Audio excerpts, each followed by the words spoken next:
welcome back to Thursday Thoughts. Channel schedule was a little wonky for a hot minute, but we are back. And to be honest, I might need tissue for this episode. I guess we'll see.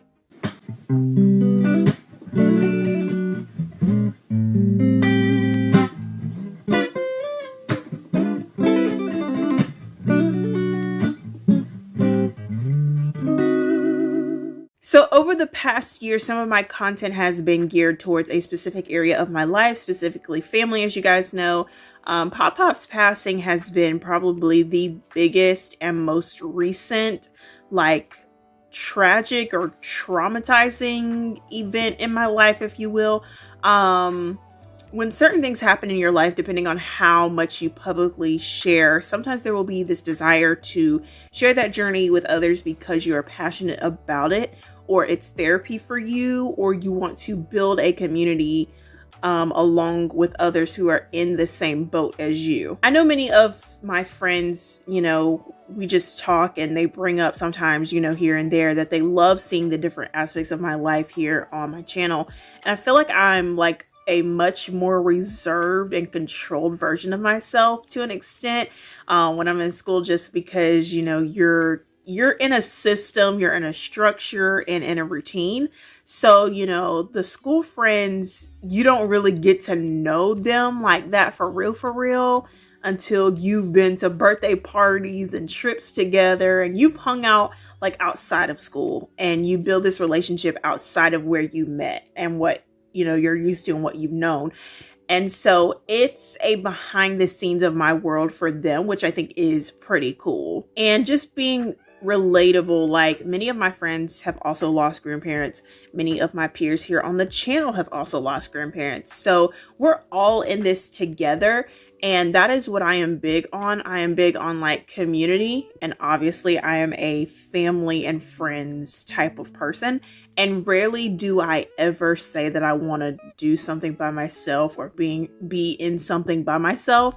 Because I don't know, I just enjoy sharing moments and important things in life with the people that mean the most to me. I never meant for most of my content in the past year to steer in the direction of life after loss, but when that is all that is on your mind for the first year of their passing, and that's your current life situation at the moment, you just find therapy in just sharing your thoughts, which is, where Thursday Thoughts has really been getting the attention more so than anything. I'm a very sentimental person. Memories are huge for me. I look at my camera roll and I can tell you, I can close my eyes, scroll through, stop, choose a picture, and I can instantly tell you what happened that day based on that picture that I took. I can tell you how I felt, who I was with, who I went to see that day. Pictures and vlogs is where it's at for me. And that's why I tell you guys all the time that this channel was never really meant to be for anybody except me. Just for me to look back on, and look at, how I was doing in different seasons of life and just seeing me grow throughout the years with my friends, with my family and church and everything else like that, and in music. And so, yeah, that's basically where it all began for me, of really just being a content creator, but more so for myself. But sometimes buildings and places are sentimental to me, and there's absolutely one physical place for me that's always going to be a part of my life, and that is Pop Pop and Mima's house. And I've kind of stated probably in the first week of April weekend recap, that their house is going to get renovated, and my heart cannot handle it hurts my heart and my brain just thinking about it. And sometimes, depending on, how I'm doing on a given day, I'll start tearing up because I just got through the first year anniversary of Pop Pop's passing, funeral, and burial. And now I'm closing another chapter, and being told renovations are about to start, to what was a second home to me. And really all that it does, just remembering coming to terms or just recognizing re-recognizing every single time, like thinking about it every single time, all that it does is make me relive the memories with two of the most important people I lost within a 5-year span. And the fact that the house is not being occupied also reminds me that they're gone. And so I'm reliving chapters while trying to close another one, and it's like colliding together. I really honestly do not know how to just even comprehend. I'd say probably last week there was definitely a mental breakdown that occurred because it just hit me. But I know the renovations need to be done because, I mean, this house is 5 decades old, so it's been a hot minute since it's been, untouched.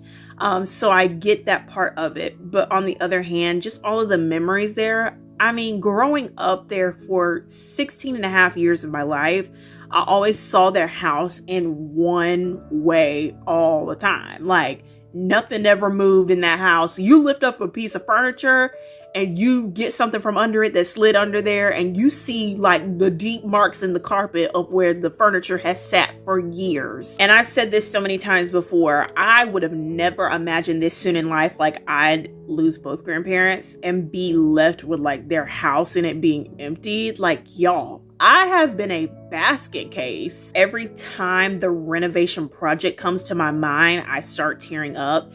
And I think my heart is so like re-shattered that I have made the decision that I don't want to go back in that house anymore.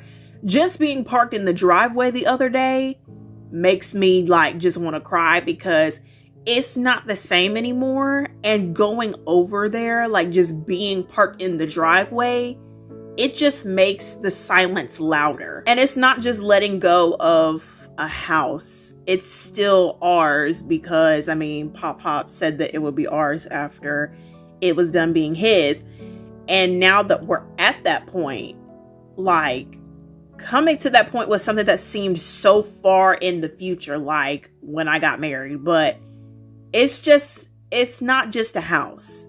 It's a second home, a safe place, an escape, a place where you always know that you are welcome and can come to. If you told me 10 years ago that by this age, I would be a PK, get diagnosed with scoliosis the same year as a hurricane hit our city, then in the following year, get surgery 2 days after Meemaw passes away, then come into pandemic year, go through my first year of recovery in a pandemic, and then Pop gets diagnosed with more illnesses like heart failure and cancer for the second time, then 2 years later passes away.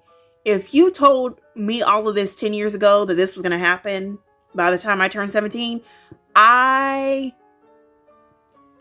would have never thought, or guessed, imagined, even comprehended that that would be my life, that would be possible. There's days where I have the, like, I need my pop moments. And that's like the mood killer of the day for me because, y'all, when I have a mental breakdown, it takes me like several hours to like recover and reboot and like get my mind off of all of it.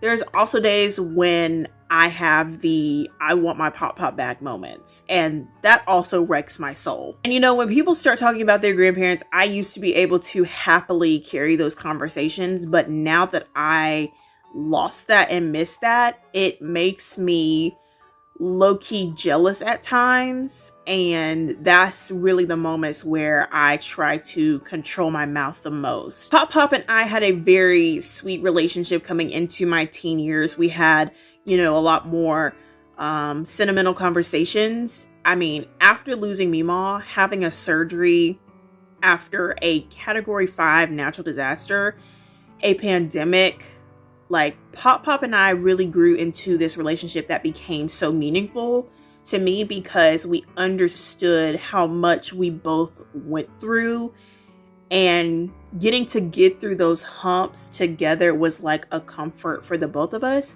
And he was the one like who was here for me when I became a teenager. Meemaw passed before my 13th birthday. So he was the one who got to watch me become more of my own, more than Meemaw did. And I am convinced that when he got to heaven, like, he caught her up on like the 4.5 years that she missed with me. These past few weeks have been up and down, and I love my life. Like, I sincerely love my life, wholeheartedly and sincerely. I do. But like, this right now is definitely my rough patch season. Like, definitely, I will admit that. Like, I love my family, my friends. I'm happy with my life. I'm happy with church and ministry. Like, everything is going great. That's not the problem. It is adjusting to this wonderful life that I have with the grief waves in it, missing two very important people in my life. And right now, it is a roller coaster at the moment because you're trying to separate the two. Because sometimes when bad things happen, you want to say that, oh, life as a whole is terrible. But for me, I'm trying to look at it from the perspective of, I have a wonderful life, but it's just going crazy for a hot minute. That's what's going on in my world, reliving chapters while trying to close another one. I feel like a can of worms got opened, and now what the heck do I do? But I will say the biggest thing for me is the people that are around me. Right now I can say that my siblings / my two best friends are just, they have been everything, honestly. In our trio, like, we know our roles. Like, I am, by the calendar, the oldest, and then my sister, and then my brother. And as the oldest, I'm like the mediator between the two youngest. Like the role model, most introverted, definitely the reserved one, the chill one, and the one who gets mine and their work done. And, just everything else, that comes with being the oldest. And I love that role.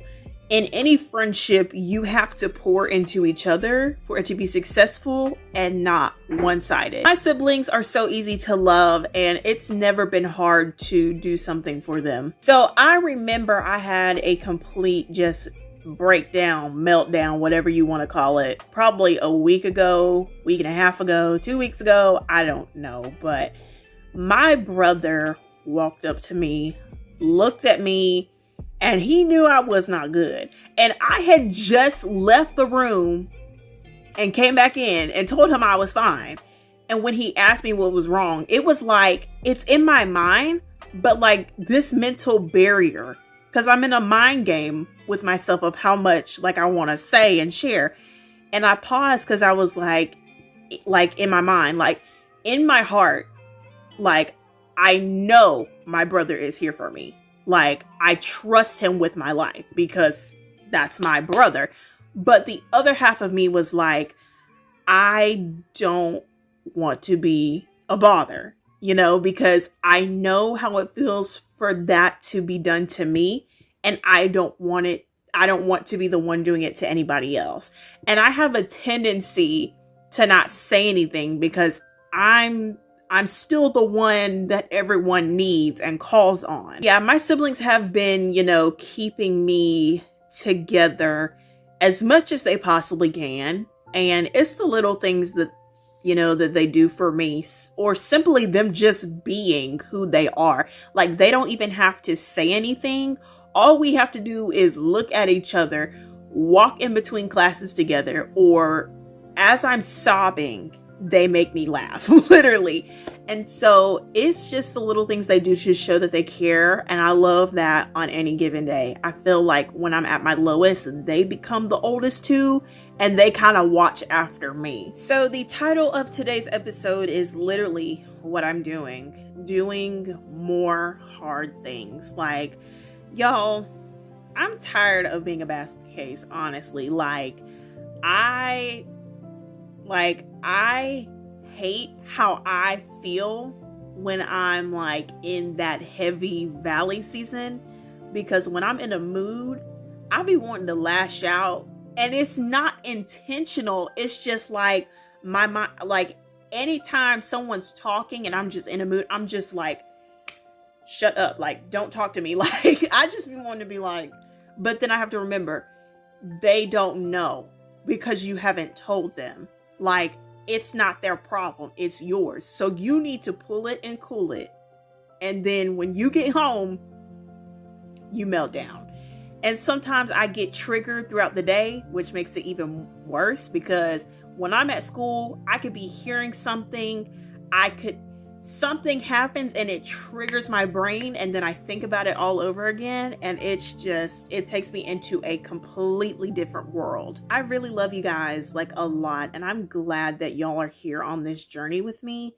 And to all of my peeps and peers here on the channel who have lost grandparents, you 100% have my heart, like, without a doubt, because I can say with experience, knowing that it is absolutely one of the hardest things you will ever experience and go through in your entire life. Thank you so much for tuning in to another episode of Thursday Thoughts, and I will see you guys later.